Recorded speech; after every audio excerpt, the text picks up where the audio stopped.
So, Carlos, you have on your lap a beautiful, just a nice, simplistic wooden guitar. To me, that is like, I don't know why, but I love it. I Yeah. love the simplicity of it. Yeah. Was this one of the first instruments you learned? This was the first instrument I learned. When I was 5, I started playing guitar. 5. Yeah. Where did you live then? Buffalo, New York. My mother's a guitar player, singer. My grandfather's a guitar player. All my aunts and uncles, most of my uncles play the guitar. They sing. All my aunts, they all sing. Cousins, they sing. Somebody does something musically in my family. That's wonderful. So the guitar, so grandfather, mother, Yeah. and your mom sang. Yeah. That's My wonderful. father's a trumpet player. Still plays trumpet. He does? Yeah. In New York? Hence the trumpet I have here. I love it. Well, we're going to talk about the trumpet next, but just play a little bit. I find it so calming. Okay. Guitar. And you were just like warming up.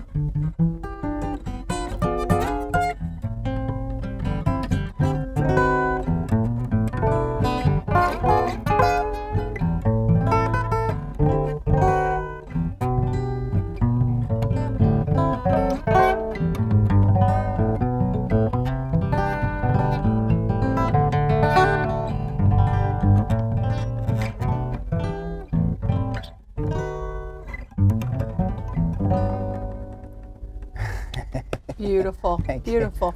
I'll let you know something. In 4th grade in Catholic school, Sister Gloria was giving guitar lessons. So I was just so excited, and we went out to a music store, and my mom bought me a guitar. Probably that's why I have the affinity for this, because it was the same coloring, very simple, but it was too big. And my little fingers trying to press down on that fretboard, it was too hard, Yeah. you know? And so honestly, it sat and collected dust.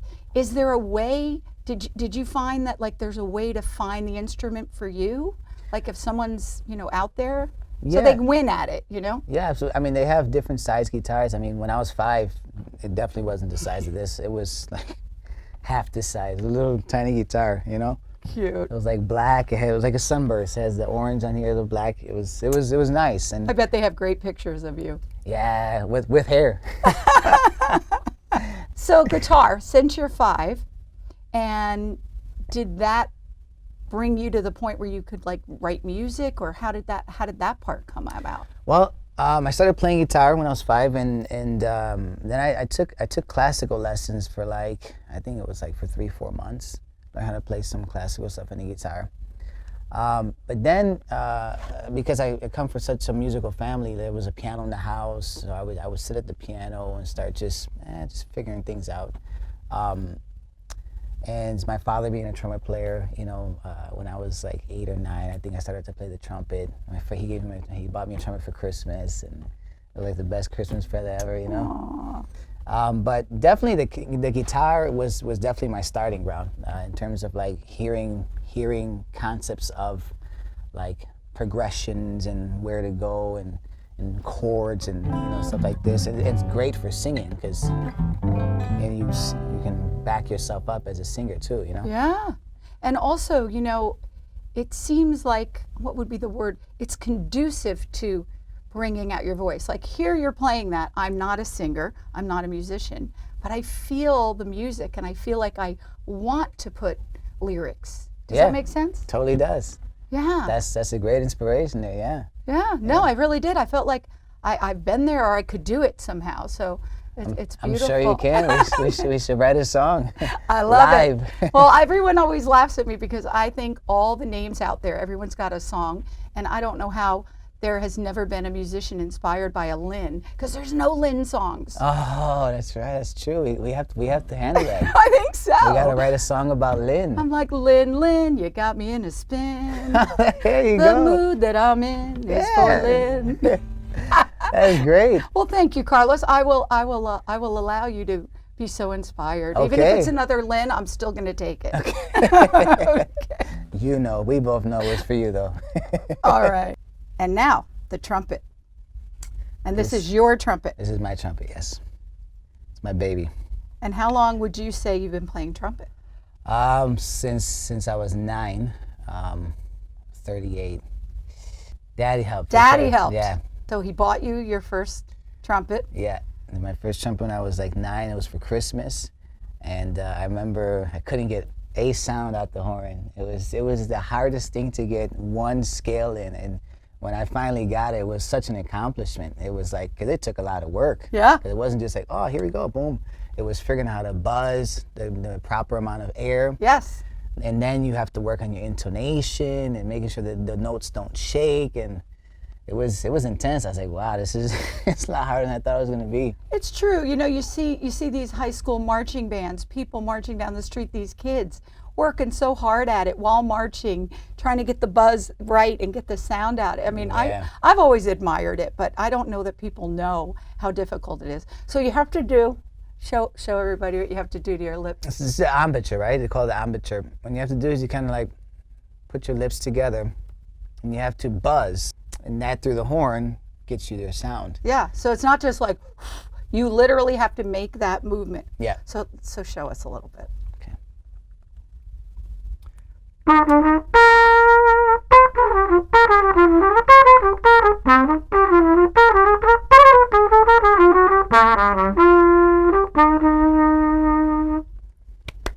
It's beautiful. Thank you. It's amazing to me. Yeah, thank you. And it was another thing about the trumpet is that you have 3 valves, right? And each valve holds a different tone. And per valve you have different notes. Like I can play 3 notes with this one valve. I can play an F, a B flat, a D, and if you go into your higher register, you can even get like a C out of this one. So you have to like develop the amount of air pressure as well, so that you're hitting the right note. Because the music might call for me to play a D, but if I blow too hard, I might get an F out. Oh, okay. Wow. So I mean, when you think about it, it's like, oh, I'm never gonna learn this. Yeah, it sounds complicated. But It's freaking me out. I'm going like, oh. Yeah, you do get used to it. You lost me at buzz. I just want to go. Exactly. Yeah, So yeah. you just keep that buzz, but that requires so much discipline. It does. You definitely have to put in a decent amount of time just to get the buzz right. You know, a lot of people recommend that you just start with the mouthpiece, get the buzz through the mouthpiece. I think that makes sense. And then you put it in the horn and you start to get the sound out. And then once you get the sound out, you have to work on your intonation, because I can play. If this is not strong enough, you'll get that. You see how it's like, and Yes. it's going up and down, versus.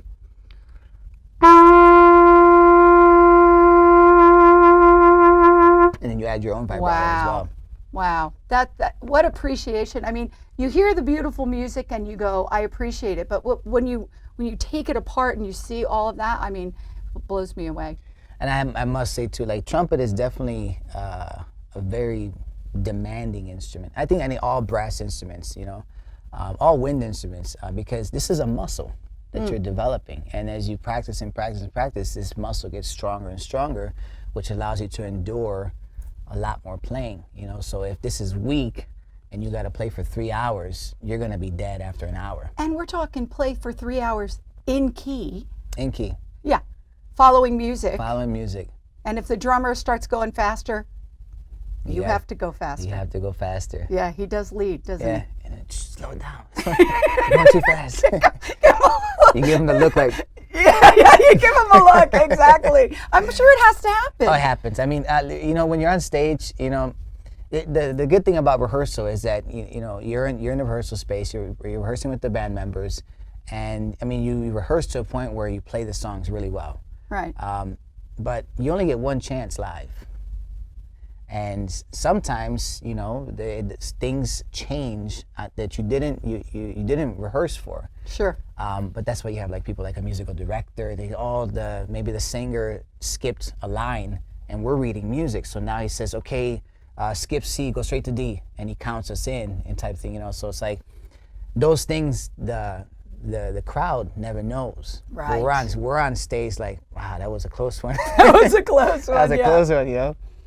So it's incredible. It's great. It's one thing that, you know, live, that, you know, like behind the scenes, it's, you know, you rehearse 40, 50 hours, 60 hours to deliver a 90-minute show. Incredible. And sometimes even less than that, you know. So it's Well, you know what? I'll never complain about paying for a ticket again, because when you start realizing all that goes into it, I mean, it's just, it's a lot. It is it's a lot. phenomenal. But when you, I mean, you love, you know, you do what you love, and it's like, it's work, but you love it so much that you're willing to endure the late hours. And sometimes you're in the studio at 2 a.m. and you're like, wow, we got to finish this track. We have to send it out tomorrow, you know? Yeah. And those things, you do it and you don't complain, you No. know? You don't complain about it because you love, I love what I'm doing. But it is work. It is work. You do have to, you know, consistently do it. Especially with the trumpet, it's like going to the gym. Like this, you have to practice. You might be able to get away with missing one day, maybe. But after that one day, the samba just muscle starts to. No kidding, that quickly. It really, unfortunately, it is that fast. I've noticed for me, and I've talked to a lot of horn players. They say that, yeah, if you go, I mean, if I don't practice in 3 days, I'm like, it's like starting all over again. Unbelievable. Who would have thought that? I would never have thought that. What's like going to the gym? You're at the gym working the muscle out. memory. You get your muscles all pumped, and you don't go for a couple weeks or whatever. You start to lose that muscle development. Look at that. Well, that was really a wealth of information. I'm thank you for that.